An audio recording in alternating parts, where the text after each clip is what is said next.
अच्छा, दोबारा से इसको ऑब्जर्व करो कि वेव, तुम ये देखो सबसे पहले कि तुम्हारे पास वेव आगे जा रही है या वेव रुकी हुई है, सिर्फ ऊपर नीचे हो रही है एक ही पॉइंट से, राइट? तुमने ये ऑब्जर्व करना है, एक चीज।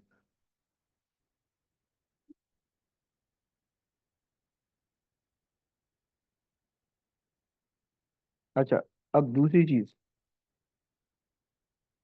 यहाँ पे मेरे पास एक्सपेरिमेंट है, सही है? जरा ये एक्सपेरिमेंट देखना कि इस एक्सपेरिमेंट के अंदर तुम्हें क्या दिख रहा है। इन्होंने जो है ना एक स्ट्रिंग ली हुई है और इसको दो जगह से होल्ड किया हुआ है, और इनके बाद पीछे जो है ना कोई एक वाइब्रेटिंग डिवाइस है जो कि इसको इस स्ट्रिंग को वाइब्रेट करेगी, राइट? अब जरा देखना इसमें हो क्या रहा है, ऑब्जर्व करना कि क्या हो रहा है।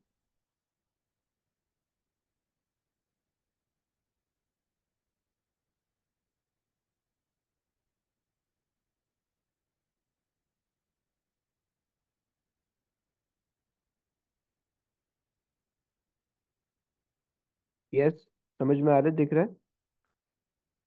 तुम्हारे पास जो है स्ट्रिंग एक पॉइंट से दूसरे पॉइंट आगे नहीं जा रही है, सही है?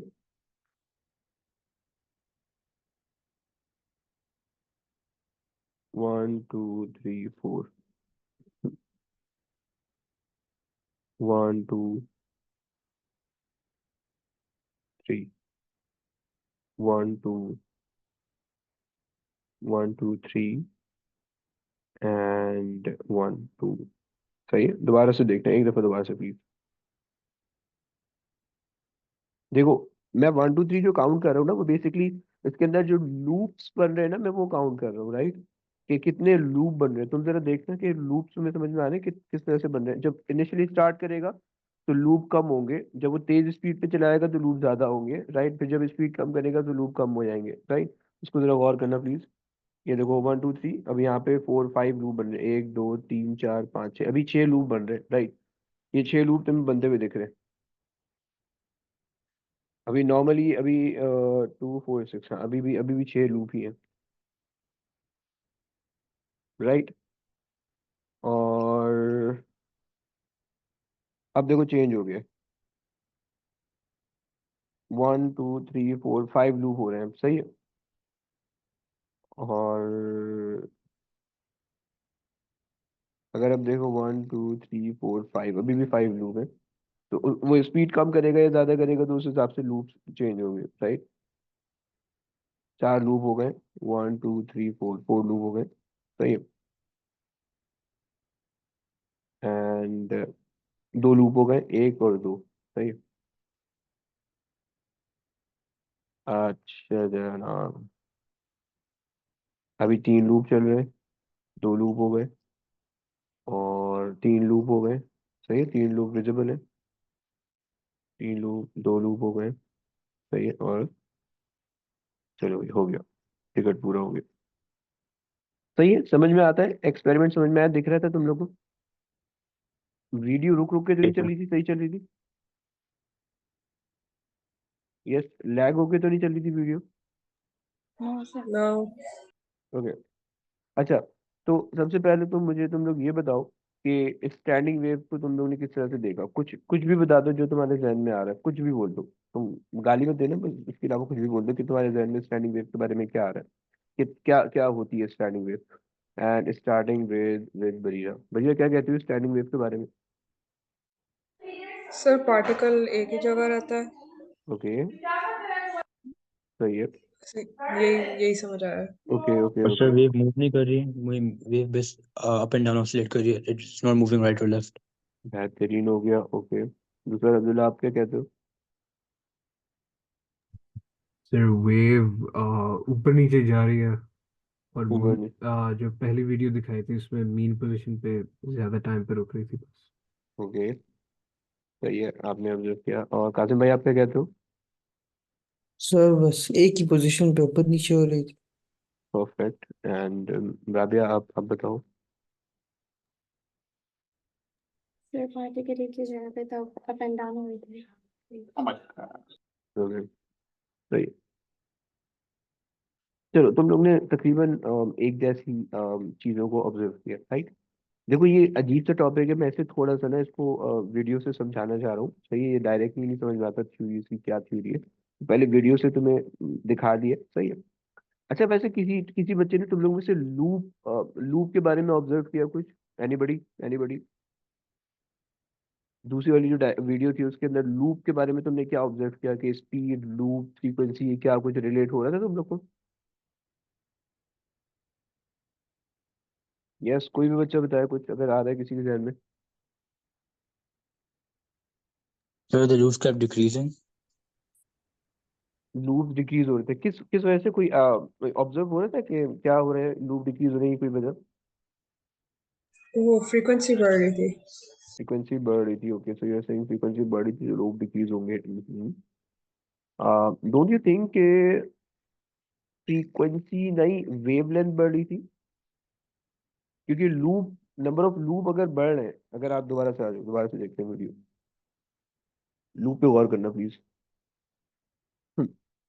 देखो, अगर तुम्हारे पास नंबर ऑफ लूप कम होंगे, यानी इस पूरी स्ट्रिंग पे दो लूप बन रहे हैं, दो लूप बन रहे हैं, एक ऊपर एक नीचे, इसका मतलब है कि वन वेवलेंथ बन रही है, राइट? और अगर इसी एक स्ट्रिंग पे छह लूप बन रहे हैं, इसका मतलब है कि तीन वेवलेंथ बन रही है, क्योंकि दो loop is basically equal to one wavelength, right? क्योंकि एक ट्रस्ट आएगा, एक ट्रफ आएगा, राइट? तो दो loop is equal to one wavelength. तो जितने नंबर ऑफ लूप ज्यादा होंगे, उतनी तुम्हारी फ्रीक्वेंसी ज्यादा होनी चाहिए, क्योंकि तुम्हारे पास वेव ज्यादा आ रही है, राइट? जरा दोबारा से देखना प्लीज।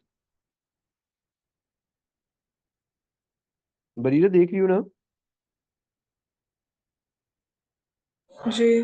देखो अब इसके अंदर लूप तुम्हारे पास क्या हो गए, ज्यादा लूप है। ज्यादा लूप बोले तो तुम्हारे पास वेवलेंथ कम हो गई। अब चलना आगे तो चलो। तुम्हारे पास वेवलेंथ कम हो गई है, सही है? क्योंकि देखो यहाँ से, मतलब ये वाला पार्ट जो है, मतलब फर्स्ट लूप और सेकंड लूप ये एक वेवलेंथ है, फिर फर्स्ट लूप यानी थर्ड लूप, फोर्थ लूप दूसरी वेवलेंथ है, फिफ्थ और सिक्स तीसरी वेवलेंथ है, राइट? तो तुम्हारे पास जितने ज्यादा नंबर ऑफ लूप होंगे, फ्रीक्वेंसी उतनी ज्यादा होगी, राइट? वेवलेंथ कम होगी अगर सेम स्ट्रिंग आप यूज कर रहे हो, राइट? तो ये आपके पास हो रहा है, सही है? तो और तुम देख रहे हो कि अभी तुम्हें तेज रियलाइज हो रहा है कि तेज घूम रहा है। तो जब तुम जितना ज्यादा तेज फ्रीक्वेंसी करोगे, या जितना ज्यादा फ्रीक्वेंसी करोगे, उतने ज्यादा नंबर ऑफ लूप आएंगे तुम्हारे पास, राइट? यस, समझ पा रहे हो? देखने से आ रहा है, समझ में आ रहा है? जी सर। Yes sir. चलो अच्छा जी, आ जाओ वापस चलते हैं, यहाँ पे आ जाते हैं। अब जरा इसके कुछ कॉन्सेप्ट समझते हैं, सही? कुछ रट्टे वाली चीजें, कुछ कॉन्सेप्ट है, सही है? तो जरा उसको समझते हैं।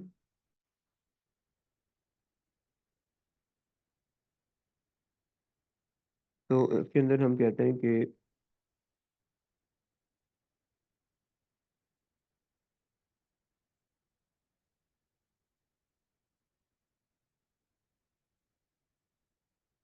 स्टैंडिंग वेव हमारे पास होती है,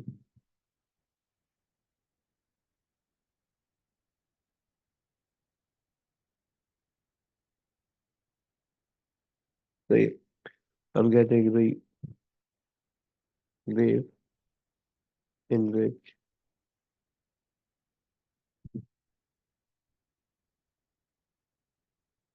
energy not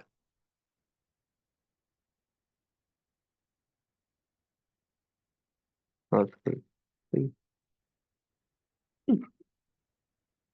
it remain between the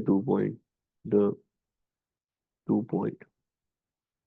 अच्छा, मे बी तुम सोच रहे होगे कि तुम्हारे पास ये जो स्टैंडिंग वेव है, इसका कॉन्सेप्ट या फिनोमेना यूज कहाँ पे होता है? तो इसका जो फिनोमेना है, एक तो अच्छा, तुम्हारे पास जो है ना, जितने भी तुम कह लो कि जैसे म्यूजिकल इंस्ट्रूमेंट होते हैं, सही है? उसके अंदर हमारे पास ज़्यादा, गिटार के अंदर हमारे पास इस्तेमाल हो रहा होता है जो स्ट्रिंग्स होती है, हम उनको ऑसिलेट करते हैं। वो स्ट्रिंग जो है वो दोनों तरफ एंड से बंधी हुई होती है, राइट? और जो तुम्हारे होशियार होते हैं, वो इस स्ट्रिंग को ऑसिलेट करते हैं, राइट? अपनी उंगलियों से इस तरीके से कि वो उस पे डिफरेंट नोड्स, जिसको वो कहते हैं कि डिफरेंट नोड्स बनते हैं, राइट? और इन डिफरेंट नोड्स के डिफरेंट साउंड आता है, राइट? तो वो चीज गिटार का पूरा फिनोमिना इसी चीज पे बेस करता है। इसी तरह से तुम्हारे पास जो बांसुरी होती है, उसको पता नहीं इंग्लिश में क्या कहते हैं, बांसुरी को क्या कहते हैं इंग्लिश में, कुछ है मुझे पता नहीं है क्या था वर्ड, अल्लाह जाने भूल गया। खैर, तुम पता है बांसुरी क्या होती है? नहीं सर। अरे यार, एक तो तुमको ये नहीं पता, एक मिनट तुमको दिखा दो, मुझे वर्ड नहीं आ रहा कि कैसा वर्ड होता है। अम, फ्लूट। हाँ, फ्लूट कुछ और नहीं होता? अच्छा, ओके ओके, सही सही, फ्लूट होता है। No. Sorry sorry sorry, yes yes, flute होता है। अच्छा, तो ये इस तरह से दिखती है। हम्म, कॉपी और पेस्ट, सही है। ये तुम्हारे पास बांसुरी होती है जिसको हम फ्लूट कहते हैं, सही है। यहाँ पे जो है ना, पाकिस्तान में तुम्हें बहुत मिलेंगे ऐसे जैसी मवाली होते हैं अल्लाह के लिए नेक बंदे, तो वो जो है ये बता रहे होते हैं। अच्छा खैर, सो अब इसमें इन्होंने डिफरेंट होल्स दिए हुए होते हैं, तो जब वो अब पीछे से फूंक मारते हैं राइट, तो अपनी फिंगर को इस तरह से मूव करते हैं इन होल्स पे कि डिफरेंट साउंड जनरेट होता है राइट, और वो डिफरेंट साउंड की डिफरेंट आवाजें होती है, सही है। तो स्टैंडिंग वेव का कॉन्सेप्ट एक यहाँ पे इस्तेमाल होता है। तो कुछ म्यूजिकल इंस्ट्रूमेंट जो है ना वो इसी के अंदर, खास तौर पे वो जो एक होता है बाजा हमारे पास होता है, उसके अंदर ये इस्तेमाल होता है, सही है। तो ये हमारे पास ये दो तीन कुछ म्यूजिकल इंस्ट्रूमेंट के अंदर इसका बड़ा काम है, सही है, क्योंकि बेसिकली अगर आपको आवाज को लाइक क्या बोलते हैं, थोड़ा सा लहराना है, कुछ इस तरह से करना है कि आवाज सुनने में अच्छी लगे, समझ में आए, तो उसके अंदर फिर हम फ्रीक्वेंसी चेंज कर रहे होते हैं राइट, और वो पूरा स्टैंडिंग वेव का कॉन्सेप्ट आता है वहाँ पे, सही है। सिमिलरली तुमने लेजर का नाम सुना होगा, जो लेजर लाइट होती है बेसिकली, जिससे हम जो है एक पर्टिकुलर फ्रीक्वेंसी की वेवलेंथ जनरेट कर पाते हैं। तो उसके अंदर हमारे पास जो है वो स्टैंडिंग वेव जनरेट होती है अंदर, और फिर वहां से फिर लाइट जनरेट होती है। सिमिलरली हमारे पास जो है ना लाइक एक एक फिजिक्स की फील्ड है क्वांटम मैकेनिक्स या क्वांटम फिजिक्स, सही है। तो और वो अभी रिसेंट फील्ड है, मतलब 1900s के अंदर जो है साइंटिस्ट ने इस पे सोचना शुरू किया था, आइंस्टाइन ने और प्लैंक और फ्रैंक हर्ट्ज और इसी तरह से दूसरे साइंटिस्ट ने इस किस्म की फिजिक्स पे सोचना शुरू किया था। मतलब ये फिजिक्स बेसिकली ना माइक्रोस्कोपिक लेवल पे काम करती है, सही है। मतलब एक तो हमारा होता है ना कि एक बंदा है मूव कर रहा है, गाड़ी है मूव कर रही है, ये न्यूटोनियन फिजिक्स होती है। और अगर एक पार्टिकल है, कोई इलेक्ट्रॉन है, वो मूव कर रहा है, वो एक जगह से दूसरी जगह जा रहा है, उसकी एक्सेलरेशन ब्ला ब्ला ब्ला, तो ये उसकी एनर्जी, तो उसके लिए फिर ये क्वांटम मैकेनिक्स आती है, उसके लिए फिर न्यूटोनियन फिजिक्स फेल हो जाती है, वो नहीं इस्तेमाल कर सकते हम, राइट। तो उसके लिए हम फिर इस्तेमाल करते हैं क्वांटम मैकेनिक्स, राइट। और तो क्वांटम मैकेनिक्स की अलग अलग इक्वेशन है, श्रोडिंगर इक्वेशन होती है, सही, एंड ऑल दैट। तो खैर वहां पे ये वाला कॉन्सेप्ट ना इस्तेमाल हो रहा होता है। सो अनटिल अनलेस अगर आप बहुत डीप लेवल की एजुकेशन आप जा रहे हो वेव्स के अंदर या क्वांटम लेवल पे, क्वांटम फिजिक्स के अंदर, तो वहाँ पे आपको ना इस स्टैंडिंग वेव का अच्छा खासा रोल मिलेगा। या अगर खुदा न खास्ता तुम बन रहे हो कुछ सिंगर विंगर बन रहे हो, तो उसके अंदर भी जो है तुम्हारे पास इस तरह का कोई कॉन्सेप्ट होगा, सही है। इस तरह की चीजें तुम्हारे पास वो होगी, सही है। तो ये कहानी है। अच्छा जनाब, तो खैर अब हमारे पास जो है ये तो हमारे पास हो गया, ये तो हमारे पास हो गई कुछ इसकी एग्जांपल, सही है। अच्छा, हमारे पास इसका डिफरेंस बिटवीन आता है बहुत ज्यादा ना पेपर में, डिफरेंस के स्टैटिक वेव पर जो प्रोग्रेसिव वेव का जो डिफरेंस बिटवीन है वो बहुत ज्यादा आ रहा होता है, तो उसको प्लीज लिख लो। तो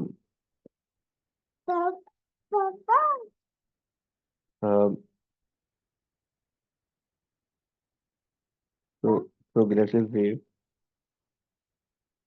यार कम ऑन,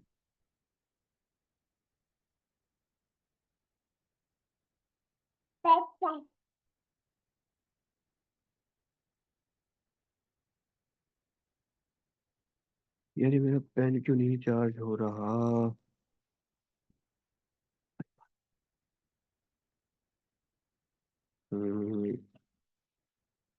ओके, तो प्रोग्रेसिव वेव और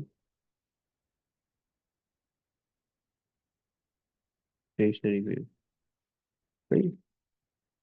तो अच्छा, अगर तुम याद करो कि प्रोग्रेसिव वेव हमारे पास होती थी, तो प्रोग्रेसिव वेव के अंदर जो है ना हम ये बात करते थे कि भाई हमारे पास सबसे पहले तो एनर्जी ट्रांसफर हो रही है प्रोग्रेसिव वेव के अंदर, सही है। और स्टेशनरी वेव के अंदर हमने कहा कि एनर्जी ट्रांसफर नहीं हो रही। ये तो एक बहुत बेसिक सा डिफरेंस है जो कि तुम्हें पता होना चाहिए, राइट। इस तरीके से दूसरा एक डिफरेंस है कि जिसके अंदर हम कहते हैं कि प्रोग्रेसिव वेव के अंदर जो है एम्पलीट्यूड कांस्टेंट रहता है, और स्टेशनरी वेव के अंदर, स्टेशनरी वेव स्टैंडिंग वेव एक ही नाम है, सही है, एक ही चीज़ के दो अलग अलग नाम है। तो उसके अंदर जो है, जो एम्पलीट्यूड है वो डिफरेंट होता है, वेरी कर रहा होता है स्टेशनरी वेव के अंदर। और तीसरा फड्डा फेज डिफरेंस का है, सही है। तो ये तीन तीन चीजें याद रखना। पहला, पहली कहानी है कि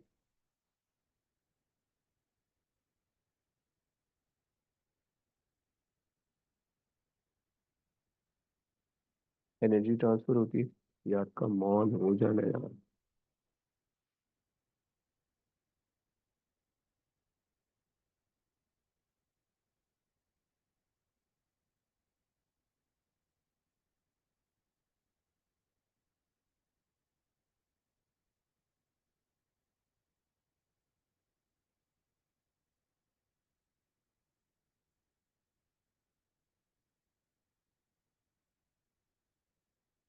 एनर्जी ट्रांसफर, सही है। नो एनर्जी ट्रांसफर, सही है। और दूसरा पॉइंट हमारे पास होता है सेम या constant amplitude,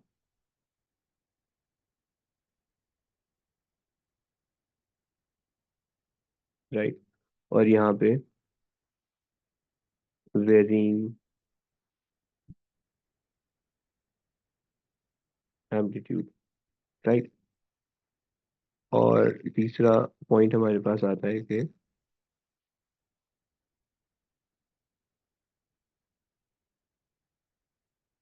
phase difference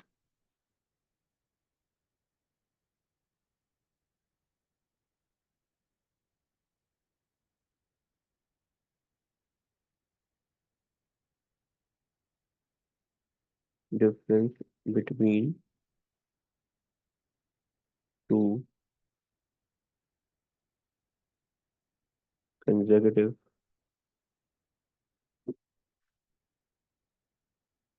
particle, right. And यहाँ पे होता है zero phase difference, right, between two consecutive particle. देखो याद रखना, ये बहुत दफा क्वेश्चन पूछा जाता है। ये जब भी स्टेशनरी वेव आती है तुमसे सबसे पहले जो है ना, ये डिफरेंस बिटवीन पूछेगा कि स्टेशनरी वेव में और प्रोग्रेसिव वेव में क्या फर्क है। दो नंबर का या तीन नंबर का होता है, सही है। उसमें तुम्हें दो या तीन डिफरेंसेस बताने होते हैं। तो सबसे पहले इस चीज को ना अपने पास याद रखना प्लीज। और अब इसको ना सर समझने की कोशिश करते हैं कि इसके अंदर कहानी क्या है। तो अगर जो है मैं तुम्हें एक स्टेशनरी वेव दिखाऊं, और वो स्टेशनरी वेव तुम्हारे पास कुछ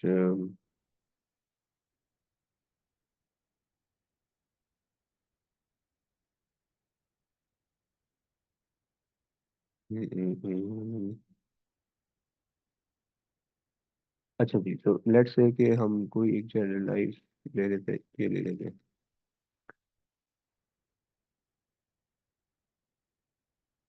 ओके, सो कॉपी,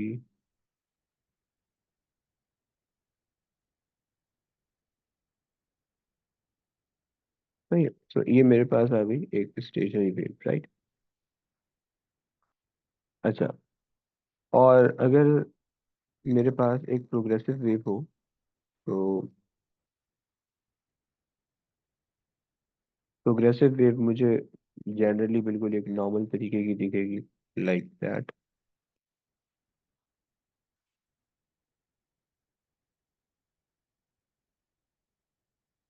सही है। तो अब अगर तुम इन दोनों को देखो, सही, इन दोनों वेव्स को देखो,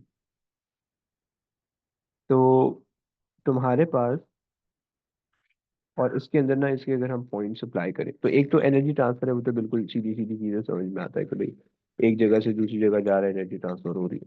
सही है, वहां पे एनर्जी ट्रांसफर हो रही है, दोनों एक ही जगह पे। सही, नोड एंटी नोड क्या है, ऐसी टेंशन नहीं लेना, ये भी आ जाएगा आगे। सही है। अच्छा, जो दूसरी चीज है कि कांस्टेंट एम्पलीट्यूड और वेरिंग एम्पलीट्यूड। सही है, तो तुम लोग ने एक चीज ऑब्जर्व की, जो मैंने वीडियो दिखाया, तो तुमने वीडियो में ये ऑब्जर्व किया कि स्टैंडिंग वेव के अंदर जो पार्टिकल थे वो आगे नहीं जा रहे थे। सही, पार्टिकल जो है वो सिर्फ ऑसिलेट कर रहे थे ऊपर, हर पार्टिकल रुका हुआ था और हर पार्टिकल सिर्फ अपनी जगह पे ऑसिलेट कर रहा था। राइट, तुम लोग ने ये ऑब्जर्व किया था। तो अगर तुम स्टेशनरी वेव को देखो तो let's consider that reference line अगर हम ड्रॉ करें यहाँ पे, तो अगर मेरे पास ये रेफरेंस लाइन है, सही है, let's say this is the reference line, right? And I'm just marking down 3 or 4 particle, let's say 1, 2, 3 and 4, right? ये 4 पार्टिकल है मेरे पास, राइट? तो तुमने देखा कि पार्टिकल आगे पीछे नहीं जा रहे हैं, पार्टिकल सिर्फ अपनी ही जगह पे ऊपर नीचे हो रहे हैं, राइट? तो जब वेव आगे जा रही होगी इस डायरेक्शन में, तो ये पार्टिकल सिर्फ और सिर्फ यहीं तक ऊपर आ पाएगा, राइट? इससे ज्यादा ऊपर नहीं जा पाएगा ये पार्टिकल, राइट? अगर यही ओरिएंटेशन है जो कि तुम्हारे सामने है, तो ये वाला जो पार्टिकल है वो सिर्फ और सिर्फ यहीं तक जा सकेगा। जो अगला वाला पार्टिकल है वो सिर्फ और सिर्फ यहीं तक जा सकेगा, जो उससे अगला वाला है वो सिर्फ और सिर्फ यहीं तक जा सकेगा, और जो उससे अगला वाला है वो सिर्फ यहीं तक जा सकेगा, राइट? यानी ये जो इनकी डिस्प्लेसमेंट है यही इनकी मैक्सिमम डिस्प्लेसमेंट है, इससे ज्यादा नहीं जा सकते, इससे कम भी नहीं जा सकते, राइट? सिमिलरली जब ये वापसी बाउंस बैक होके रिफ्लेक्ट होके वापसी आएगी, तो ये जो ऊपर वाला पार्टिकल था वो सिर्फ इतना ही नीचे जा सकता है, और ये इतना ही नीचे, ये इतना ही नीचे, और ये इतना ही नीचे, राइट? तो इस वजह से कि क्योंकि ये अपनी मैक्सिमम डिस्प्लेसमेंट तक ही जा पा रहे हैं, उससे आगे नहीं जा पा रहे, और इनकी मैक्सिमम, हर पार्टिकल की मैक्सिमम डिस्प्लेसमेंट अलग अलग है, और मैक्सिमम डिस्प्लेसमेंट आपको पता है एम्पलीट्यूड होता है, राइट? तो इस वजह से हमने कहा कि इनके डिफरेंट एम्पलीट्यूड्स होते हैं, राइट? यहाँ पे इनका मैक्सिमम एम्पलीट्यूड होगा, right? This is the maximum amplitude, and this जैसे जैसे आप आगे जाओगे एम्पलीट्यूड कम होगा या ज्यादा होगा, राइट? बच्चों समझ पा रहे हो? जरा हाँ ना बोलो प्लीज। Yes. Yes, sir. सही, सो वेरिंग एम्पलीट्यूड हो गया। अच्छा, जबकि यहाँ पे जो और एक पार्टिकल है, वापस समझा देंगे एम्पलीट्यूड ओके वेरिंग देखो, कैसे है? देखो, अगर मेरे पास 3 पार्टिकल है, लेट्स से मेरे पास, उसको छोड़ो, यहाँ पे आ जाओ दोबारा से, ये 3 पार्टिकल, राइट? या इसको यहाँ पे ले लेते हैं। अब जैसे ही वेव जब ऑसिलेट होगी, तो जो ये वाला पार्टिकल है वो, पहले ऑब्वियस सी बात है, जब ऑसिलेशन नहीं स्टार्ट हुई होगी तो ये वाला पार्टिकल ओरिजिन पे होगा, ये वाला भी ओरिजिन पे होगा, राइट? और ये वाला भी ओरिजिन पे होगा, राइट? ऐसे ही होगा ना बिल्ला?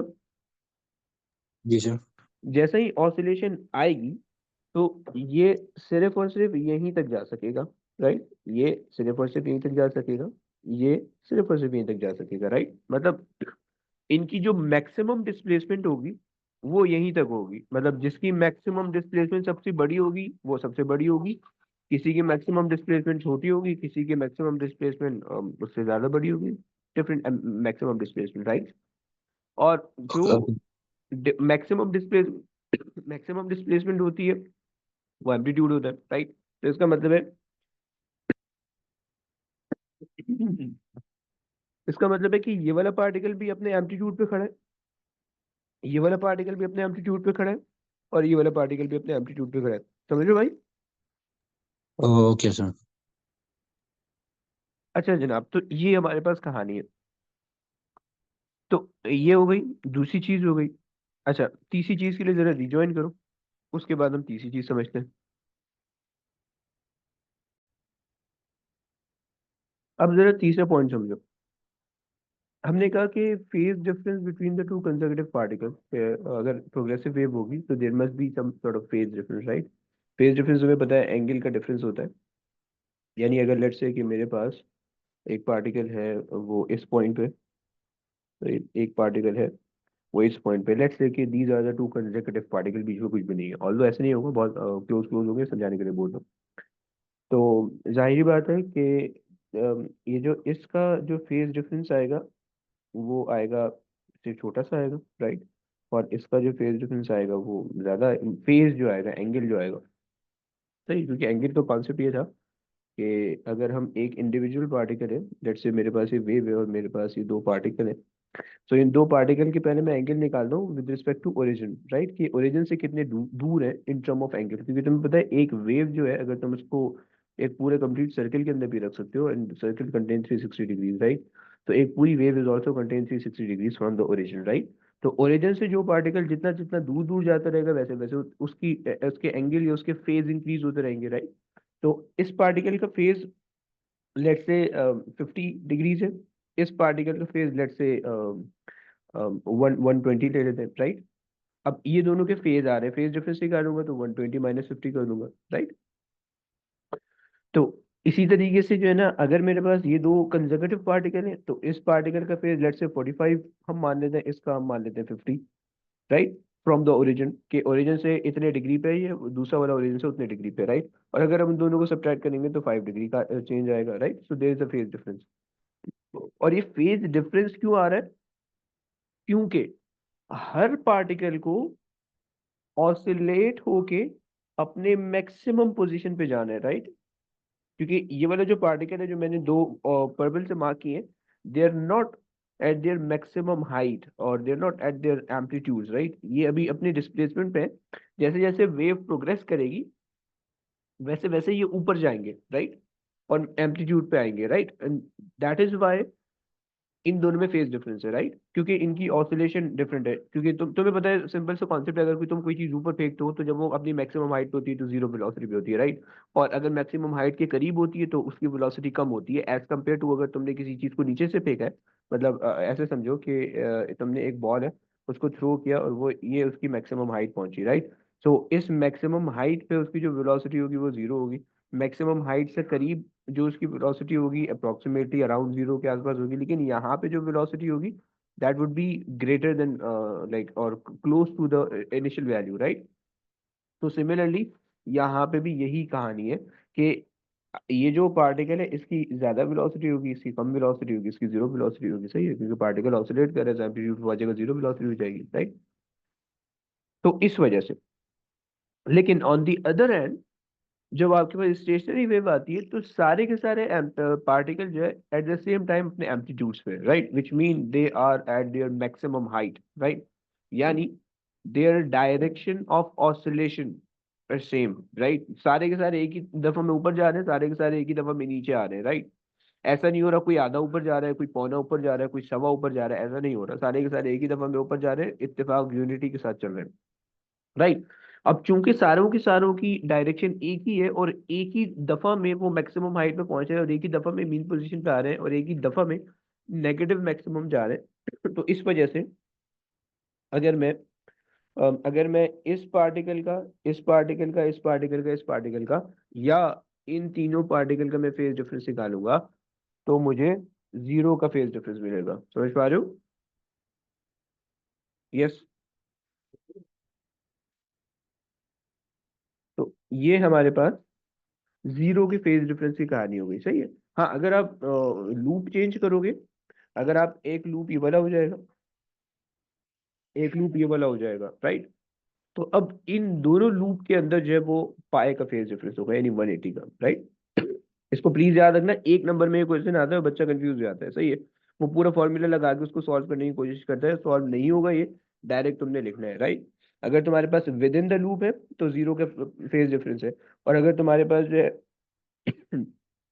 लाइक तुम्हारे पास जो है अगर ये पूरा लूप चल रहा है, अगर तुम्हारे पास पार्टिकल इस पूरे लूप के अंदर है तो तुम्हारे पास जीरो का फेज डिफरेंस होगा। सिमिलरली तुम्हारे पास पार्टिकल इस पूरे लूप के अंदर है, जीरो का फेज डिफरेंस होगा।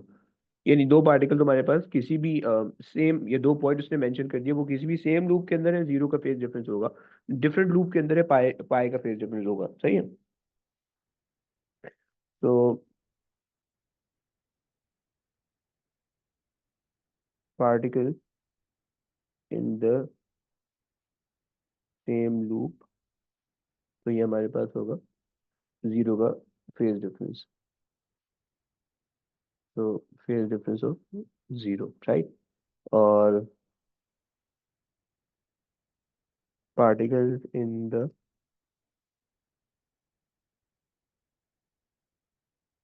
different loop फेज डिफरेंस हो जाएगा पाई या फिर 180 डिग्रीज का, राइट। तो मे भी सोचो, ये कह सकते हो कि व्हाट इफ अगर मेरे पास एक पार्टिकल इधर है और एक पार्टिकल इधर है, राइट, तो क्या होगा। तो बेसिकली ऐसा पॉसिबल नहीं है, राइट। मतलब एक दफा में ये तो पार्टिकल ने ऊपर होना है, ये नीचे होना है, राइट, क्योंकि वो ऊपर नीचे ऑसिलेट कर रहा है, राइट। तो ऐसा नहीं हो सकता है कि एक ही पार्टिकल एक ही टाइम पे दो जगह पे हो, राइट। तो वो या तो यहाँ पे होगा या तो यहाँ पे होगा, तो इसलिए ऐसा क्वेश्चन में भी थोड़ा सा इनकरेक्ट हो जाएगा कि एक पार्टिकल एक ही दफा में मतलब ऊपर और नीचे वाले लूप में हो, सही है। तो उसका फेज डिफरेंस क्या होगा, तो ऑब्वियस सी बात है वो आपके पास नहीं होगा इस तरह से कि एक ही उस पे हो, राइट। अच्छा जनाब, ये हमारे पास हो गई। अच्छा, अब यहाँ तक हमने ये तीन चीजों की बात की, सही है। अब लेट से हमारे पास अगर एक स्टेशनरी वेव आती है, तो उस स्टेशनरी वेव के अंदर ना पहले कुछ कहानी होती है, पहले उसको जरा समझते हैं, उसके बाद थोड़ा थोड़ा आगे लेके चलेंगे। लेट से मेरे पास ना ये फिक्स एंड है, राइट, और मैंने यहाँ से एक स्ट्रिंग को बांधा हुआ है, राइट। अब तुम इस स्ट्रिंग को ऑसिलेट कर दो तो वेव बन जाएगी, राइट। लाइक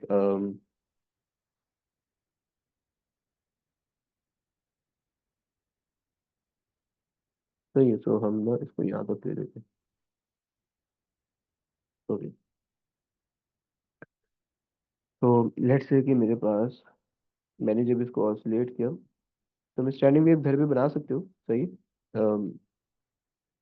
लेकिन फ्रीक्वेंसी कंट्रोल करना थोड़ा सा ना अज़ाब काम होता है, तो उसमें वो होती है, नहीं। ये तुम्हारे पास एक वेव बन रही है, राइट। तुम्हारे पास ये भी बन सकती है, या तो फिर तुम्हारे पास ये चीज़ भी बन सकती है, जैसे कि कॉपी और पेस्ट, सही। मैं लूप डिफरेंट बना के तुम्हें समझाने की कोशिश कर रहा हूँ कि तुम्हारे पास जो है ये एक लूप भी बन सकता है इसमें, राइट।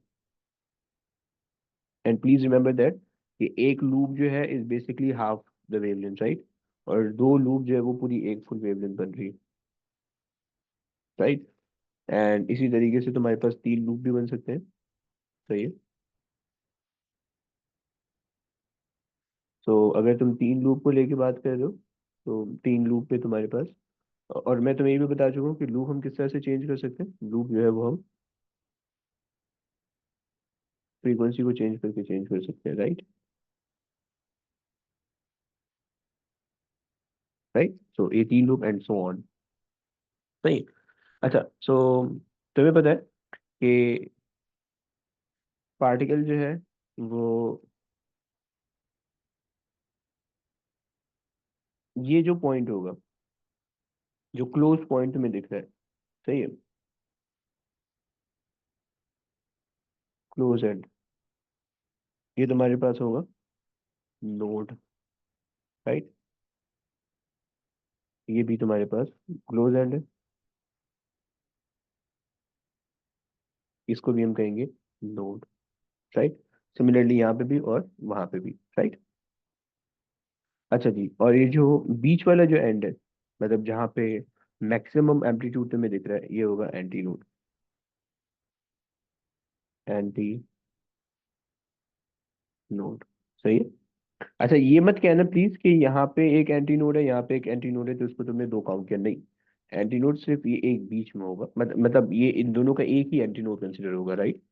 और वहां पे दो नोड है, तो कुछ एंटी नोड पर दे, कुछ एंटाई नोड पर दे, जो भी करेक्ट प्रोनाउंसिएशन है, देखे ना, सही है।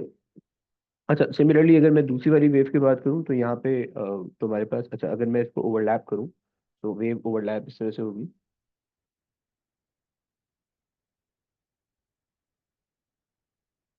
सही है, लाइक दैट। अच्छा, अब यहाँ पे क्या हो रहा है, तो यहाँ पे दो क्लोज एंड आ रहे हैं, सही है, तीन आ रहे हैं, एक ये आ रहा है, सही है, एक ये आ रहा है, राइट, और एक तुम्हारे पास ये आ रहा है, सही है। तो ये तीनों तुम्हारे पास हो जाएंगे node, node and node, right. And so on, यहाँ पे तुम्हारे पास ये नोड होगा, ये नोड होगा, ये नोड होगा, और ये नोड होगा, राइट। तो और एंटी नोड जो है वो यहाँ पे, ये एंटी नोड हो जाएगा, एंटी नोड, ये एंटी नोड, राइट। सिमिलरली यहाँ पे ये एंटी नोड, ये एंटी नोड और ये एंटी नोड, राइट। तो समटाइम जो है ना वो स्टैंडिंग वेव या स्टेशनरी वेव को बजाय इसकी कि पूरी वेव बनाए, वो यहाँ पे ना इस तरह से लिख देते हैं कि let's say this is the two fix point and यहाँ पे नोड है, तो ये फिर एंटी नोड है, तो ये फिर नोड है, तो ये फिर एंटी नोड है, फिर नोड है, फिर एंटी नोड है, फिर नोड है, लाइक दैट, राइट। तो तुम इससे पूरी वेव कंस्ट्रक्ट कर सकते हो कि तुम्हारे पास जो है देख इस तरह से कुछ मतलब है, इस तरह से कुछ बन रहा है, राइट। खैर, तो तुम्हें किसी भी ऑर्डर में दिया हुआ होगा तुम उसे समझ सकते हो, राइट। अच्छा, अब दूसरी चीज, अगर मैं तुम्हें एक चीज और है जो कि बताने वाली है, वो कुछ इस तरह से है कि अगर मेरे पास मैं प्रेशर की बात करूं कि पार्टिकल कितना प्रेशर एक्सर्ट कर रहे हैं, सही है, तो तुम अगर उस पर गौर करो तो तुम्हारे पास जो है मतलब, क्योंकि स्टेशनरी वेव स्टैंडिंग वेव जो तुम बना रहे हो वो एयर के अंदर बना रहे हो, राइट। तो एयर के अंदर जो है तुम्हारे पास जहाँ पे नोड बन रहा होगा, तुम्हारे पास जहाँ पे नोड बन रहा होगा वहां पे तुम्हारे पास,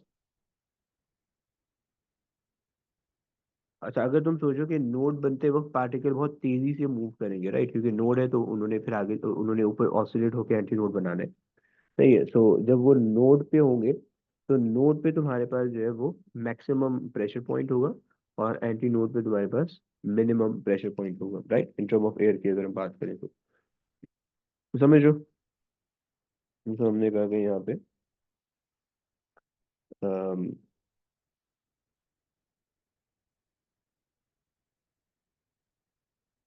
मैक्स प्रेशर और मिनिमम प्रेशर,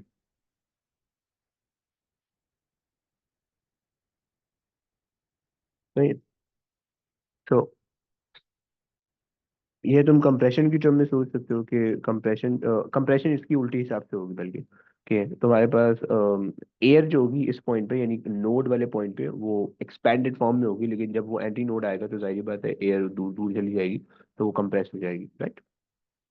खैर, तो ये तुम्हारे पास हो गई कुछ स्टैंडिंग वेव के अंदर कुछ बेसिक सी चीज जो कि नोड टर्मिनोलॉजी बेसिकली हम कहते हैं, सही है, कि यहाँ पे तुम्हारे पास ये चीज आ गई। अच्छा, अब तीसरी चीज जो है कि कंडीशंस हमारे पास क्या होती है, condition required for standing wave, सही है। सो उसके लिए हम कहते हैं कि भाई इंसिडेंट वेव गेट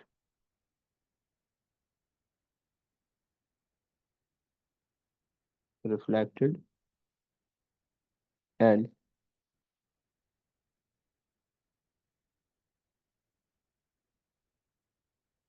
सुपरपोज। तो इंसिडेंट वेव गेट रिफ्लेक्टेड, तो एक इंसिडेंट वेव आएगी और एक रिफ्लेक्टेड वेव हो जाएगी, दो हो गई, सही है। तो अब जो इंसिडेंट और रिफ्लेक्टेड वेव्स हैं ये दोनों सुपर इम्पोज हो रही हैं एक दूसरे के ऊपर, सही है, पोज ऑन ईच अदर, सही है। अच्छा, और अब ये अगर अगर तो इंसिडेंट वेव है तो जाहिर बात है रिफ्लेक्टेड वेव भी उसी हिसाब से आ रही होगी। हम ये कहते हैं कि हमारे पास जो है ना कोई भी एनर्जी लॉस नहीं होती यहाँ पे, सही है, ये याद रखना प्लीज, ये हमारी अजम्पशन है कि कोई एनर्जी लॉस नहीं होती। अच्छा, अगर हमारे पास दो डिफरेंट सोर्सेज है, मतलब एक हमने एक सोर्स यहाँ पे लगाई हुई है जो साउंड जनरेट कर रही है या वेव जनरेट कर रही है, एक सोर्स हमने यहाँ पे लगाई हुई है जो वेव जनरेट कर रही है, तो उसके अंदर फिर कंडीशन ये होती है कि हम फिर इस तरह से लिख लेते हैं कि भाई two wave must travel in the opposite direction, right? With same speed, सही है, frequency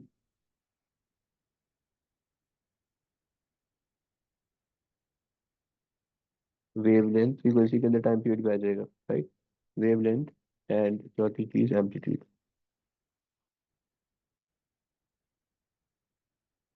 एम्पलीट्यूड, राइट, और उनके लिए सुपरपोजिशन होना भी जरूरी है। ऐसा नहीं होगा कि एक अलग जा रही है एक अलग जा रही है, ऐसा बिल्कुल फायदा ही नहीं होगा, सही। एंड सुपर, राइट, ये इसका कॉन्सेप्ट है, सही है। अच्छा, तो ये कंडीशन होती है। अब एक और चीज जो बतानी है वो कुछ इस तरह क्या, कि प्रॉब्लम वो आखिरी चीज होगी शायद क्या कि हम ना पढ़े अभी। मुझे लग रहा है कि तुम लोग सुन हो जाओगे अब।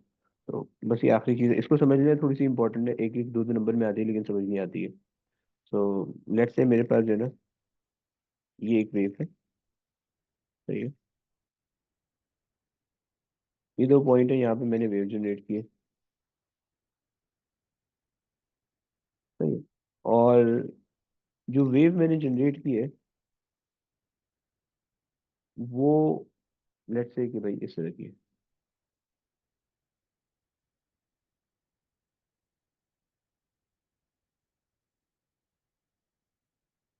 एक दो तीन, तो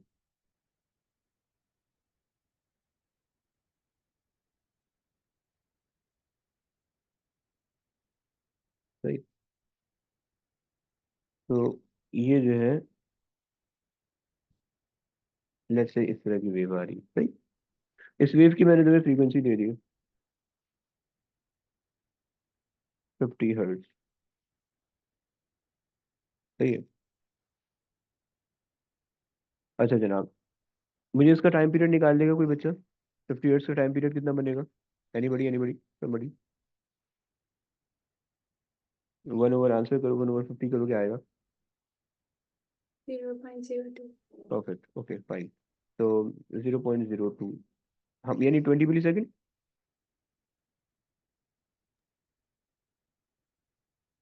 ओके। अच्छा जी, लेट्स से कि दिस पिक्चर जो कि तुम्हें अभी दिख रही है, this picture is taken at t = 0 second, मतलब मैंने यहाँ से अपनी स्टॉप वॉच स्टार्ट की, राइट।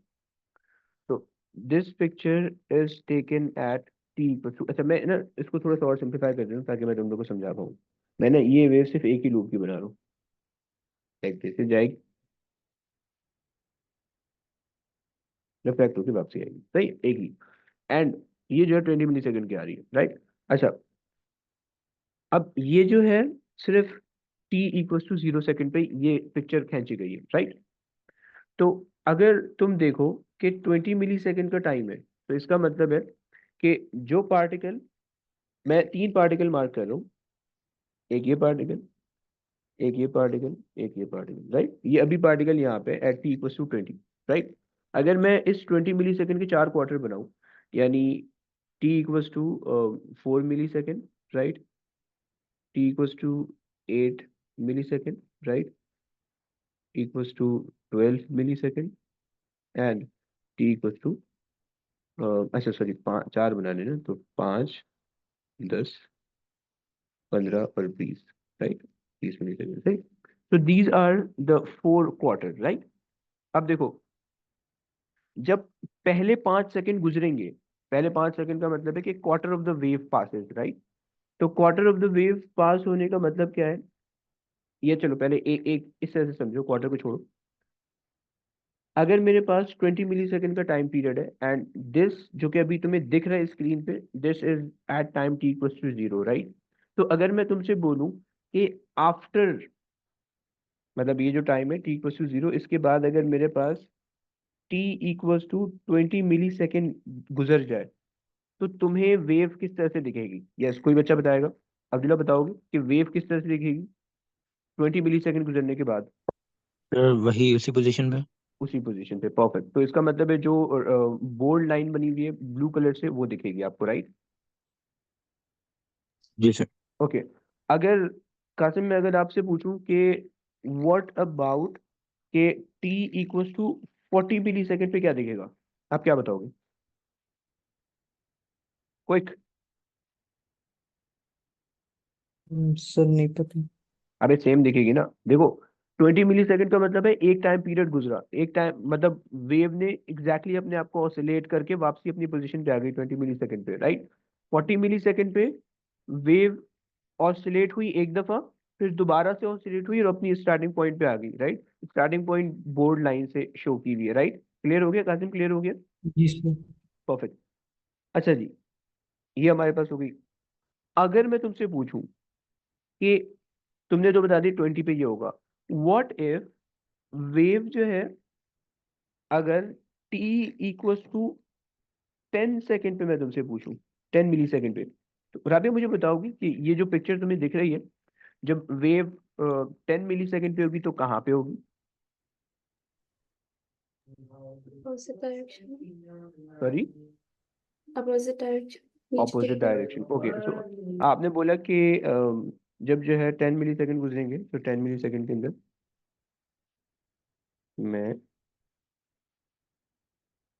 यहाँ पे ये बना लेता हूँ, सही, कॉपी एंड पेस्ट, सही।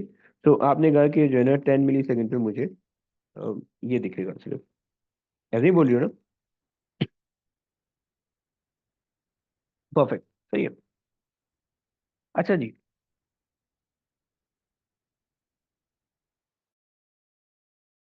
अब अगर मैं तुमसे पूछूं, ये तो तुमने बता दिया 10 मिली सेकेंड पे, सही है। अगर तुम दोबारा से पहली वाली पिक्चर को रेफर करते हुए मैं पूछ रहा हूँ, सही है, ये जो t इक्वल टू 0 वाली है, कि अगर तुम्हारे पास टाइम जो है वो 5 मिली सेकेंड गुजरा है तो तुम्हें क्या दिखेगा Barira? t equal to 5 millisecond पे क्या दिखेगा? यस, बजीरा पता नहीं क्या जाने। दूसरे वाले अब्दुल्ला से पूछते हैं, अब्दुल्ला आप क्या बताओगे, t equal to 5 millisecond पे क्या दिखेगा? सर डॉटेड लाइन ही दिख रही है। डॉटेड लाइन क्यों बे? 5 मिली सेकेंड पे, वो तो 10 पे आ रही ना ब्रो। दोनों दिखेंगे। ओके, नहीं दोनों नहीं, अबे एक ही दिखेगी ना, देखो वो एक ही चीज ऊपर जा रही है फिर एक चीज नीचे आ रही है, तो एट अ टाइम एक चीज होगी, राइट। ऑल्दो तुम्हें रियलाइज ऐसे ही होगा कि वो इतनी तेज चली, रियलाइज ऐसे ही होगा कि वो दो है, ऊपर भी नीचे भी है, लेकिन एक्चुअली में एक होगी, राइट। तो अच्छा खैर, पहले वाले अब्दुल्ला तुम बताओ कि क्या होगा 5 मिली सेकेंड पे? तो अगर पीरियड है ना, ये नीचे वाला 10 है जी। तो सर वो मिडिल में होनी चाहिए। परफेक्ट, ओके, वेरी गुड हो गया। तो बेसिकली अगर तुम्हारे पास ये आएगी तो ये तुम्हारे पास ऑसिलेट हो गए दोनों, ये ऑसिलेट होके वापसी मिडिल में आ चुकी होगी, राइट। क्योंकि ये वाला जो पार्टिकल है ये नीचे आएगा, ये भी नीचे आएगा, ये भी नीचे आएगा, सही है। 5 मिली सेकेंड के अंदर, सही। फिर 10 मिली सेकेंड पे वो ये वाली जो पोजीशन होगी ये 5 मिली सेकेंड की आई, फिर 10 मिली सेकेंड पे ये यहाँ पे आएगा, ये यहाँ पे आएगा, ये यहाँ पे आएगा, राइट। फिर 15 मिली सेकेंड पे वापसी ऊपर जाएगा, वापसी ऊपर जाएगा, वापसी ऊपर जाएगा। फिर 20 मिली सेकेंड पे वापसी यहाँ से ऊपर चले जाएगा, यहाँ से ऊपर चले जाएगा, यहाँ से ऊपर चले जाएगा, राइट। सारे बच्चों बताओ समझ में आ रही है? Yes, sir. Yes sir. Perfect. अच्छा अब देखो एग्जाम में क्वेश्चन किस तरह से आता है, मैं थोड़ा सा ना इसको दो वे बनाता हूँ, देखता हूँ कि तुम लोग समझ पा रहे हो नहीं पा रहे हो। तो लेट्स से कि मेरे पास है ना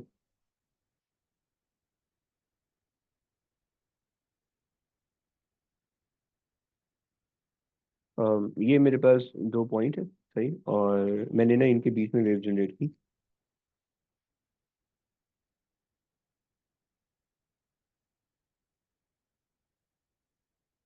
लाइक दिस, राइट। और मैंने इस वेव का जो है ना तुम्हें टाइम पीरियड बता दिया 50 मिली सेकेंड का, राइट। मीटर पर सेकेंड, मिली सेकेंड का, सही है। तुम्हें क्वेश्चन में लिखा हुआ होगा कि draw a line, draw a line, सही है। कहाँ कहाँ पे? पहला at t equals to 25 millisecond, right. या पहले तुमसे पूछा 12.5 millisecond, right.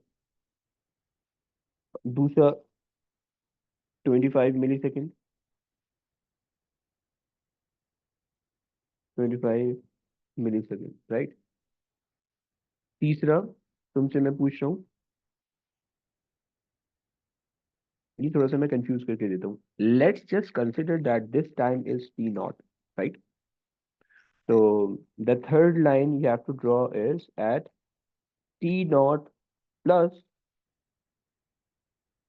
12 millisecond, 12.5 millisecond कह देते हैं, सही।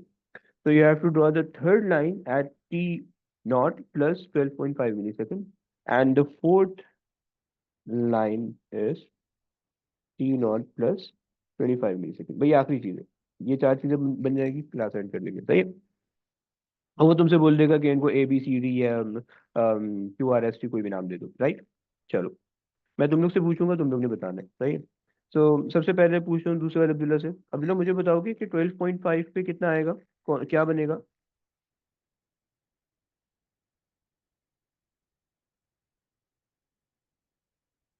यस, रिमेंबर दैट कि टी नॉट यानी time period of the wave is 50 millisecond, right. हाँ जी अब्दुल्ला, क्या बोल रहे हो। तो क्वेश्चन क्या था? मैं ये बोल रहा हूँ कि तुझसे नहीं पूछा, मैं तुझसे मुश्किल मुश्किल वाला पूछूंगा। अच्छा, दूसरे वाले से पूछो। दूसरा वाला पता नहीं कहाँ भागा मैं। हाँ, आगे सर आगे। हाँ, क्या बोलते हो ब्रो, 12.5 मिली सेकेंड पे कहाँ पे वेव होगी। 12.5 पे 50 पे ये पैटर्न है तो अच्छा, ये जो पैटर्न है ना, ये टी इक्वल्स टू जीरो नीचे पे है। हो टी इक्वल टू 0 पे है। ये टी इक्वल्स टू जीरो पे 50, जब पूरी एक वेव ऑसिलेट होगी तो बेसिकली यहाँ पे आएगी, फिर उसके बाद ये और नीचे जाएगी, फिर उसके बाद ये वापसी ऊपर आएगी, फिर ये दोबारा से ऊपर आएगी। इसको 50 मिली सेकंड लगेंगे इस तरह से ऑसिलेशन पे, राइट। तो मैं आपसे पूछ रहा हूँ कि जी पूरी ऑसिलेशन का ना बता दो। 1/4 यानी 12.5 इज बेसिकली 1/4 ऑफ 50 ना। तो 1/4 ऑफ द टाइम पीरियड का बता दो कि उस पर कहाँ पे वेव होगी, बता सकते हो। तो इससे थोड़ी सी नीचे करके होगी। कितनी नीचे, आधी पौनी सवा या लाइक दैट सर कुछ इस तरह ही लग रहा है। है मुझे। ब्रो देखो ना, अगर आप इसके चार चार क्वार्टर करो तो जो पहला क्वार्टर होगा, ये जो पार्टिकल होंगे वो बिल्कुल मीन पोजीशन पे चले आएंगे ना भाई, बिल्कुल मीन पोजीशन पे आ जाएंगे, right. Quarter of the wave है ना, समझ पा रहे हो। जी सर। सही, क्लियर हो रहा है ना भाई। यस सर हो रहा है। सही। तो क्वार्टर ऑफ द वेव का मतलब है कि तुम्हारे पास जो वेव दिखेगी वो तुम्हें यहाँ दिखेगी, इधर ये दिखेगी वेव, सही है। यानी क्वार्टर की बात करूँ ना, क्योंकि पहले पहले वेव ने ऊपर से नीचे आना है इधर तक, फिर उसके बाद और नीचे जाना है। तो यहाँ पे जब आएगी, ये जो आएगी ये हो जाएगा 12.5, सही है। फिर ये हो जाएगा 25, फिर वापसी ऊपर जाएगा 37.5, देन अगेन 50 हो जाएगा, राइट। चलो अगला ओके। बंदा, अगला बंदा कासिम भाई से नहीं पूछ रहा, कासिम भाई पता नहीं पाए। कासिम भाई अगला आपने बताना है 25 पे क्या आएगा भाई। सर 25 पे नीचे आएगा। है, अबे तूने तो चीटिंग कर ली है ना, है ना। चलो चलो, कोई बात नहीं, कोई बात नहीं। ओके, समझ समझ में आ रही है, ऐसे ही तुक्का लगा दिए। सर आप जो समझा रहे थे उससे समझ आया। पक्की बात है ना भाई। अच्छा जी हाँ, ओके ओके। चलो, सो इसका मतलब है कि ये वाला जो है वो है टी इक्वल टू 25 पे आपके पास इस वेव की बिल्कुल उल्टी कहानी बनेगी आपके पास। रोटेट, या मैंने ना यहाँ पे बना देता हूँ, this is at T equal to 25, right. Sorry 0 0। And जो टी इक्वल टू 50 होगा या 25 होगा, वो आपको इस तरह से दिखेगा, right. So this is T equal to 25 millisecond, right. Perfect. चलो अगला बंदा, अगला अगला राबिया से पूछते हैं। राबिया जरा तीसरे वाले को बताओगे। मिडिल में। हाँ जी, क्या क्या बोल रहे हो। मिडिल। मिड अबे इतनी आसानी से बता दे, कैसे बे कैसे, थोड़ा एक्सप्लेन भी तो करो यार। सर 50 मिली सेकेंड्स होने के बाद ये इसी पोजीशन में होगी, फिर 12.5 पे ओए मिडिल पे। ओए क्या बात है ब्रो, क्या बात है, वेरी गुड यार। अच्छा जनाब, बरीरा जिंदा हो या बरीरा सो रही हो? No, I'm here. Okay perfect. Bareera आखिरी वाले को बताओगी? So it's gonna be like 50 plus 25. तो पहले वो अपनी सेम उसी पोजीशन पे आ जाएगी, फिर हम्म। जब 25 हो जाएगा तो वही सेकंड वाला जो कासिम ने बताया था वही वेव होगा।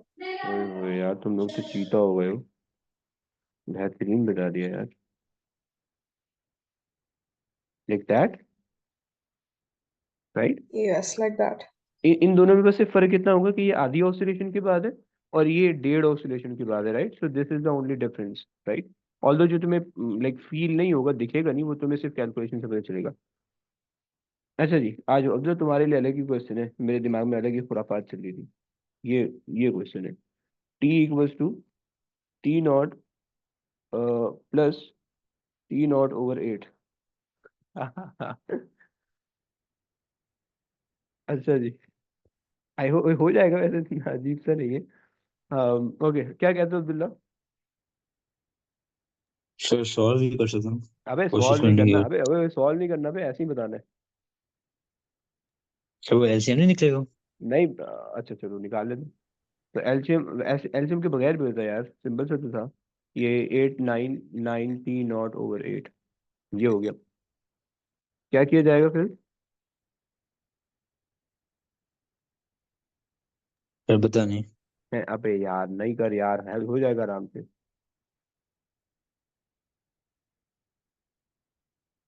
अच्छा चलो आ जाओ, और आसान करते हो तुम्हारे लिए।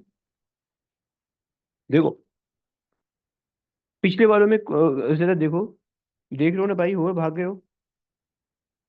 जी सर देख रहा हूँ। देखो देखो, पिछले वाले के अंदर क्या था? T0 plus 12.5 millisecond. Can I write 12.5 millisecond as T0 over 4? क्योंकि it's the yes fourth quarter. And can I write 25 millisecond as T0 over 2? जी। तो T0 over 8 क्या हो सकता है आपके ख्याल में? सर 12.5 का भी याद हो? ओए होए, so that will be 6.25. 6 point, yes I guess 6.25। Okay हो गया, पकड़ा गया, ये आ गया। जी जी। अब 12.5 बिल्कुल मिडिल में आ रही थी, 6.25 किधर आना चाहिए?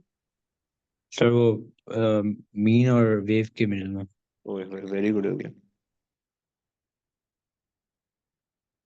Like that.